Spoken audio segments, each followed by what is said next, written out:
excuse me po, pwede po magupit po muna. Sige po.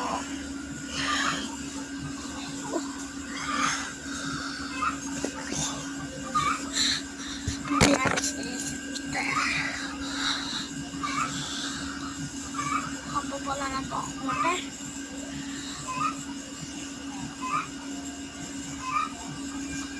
Madam, 3 years ago po, bigay niyo na lang po sa tatay. Ito po.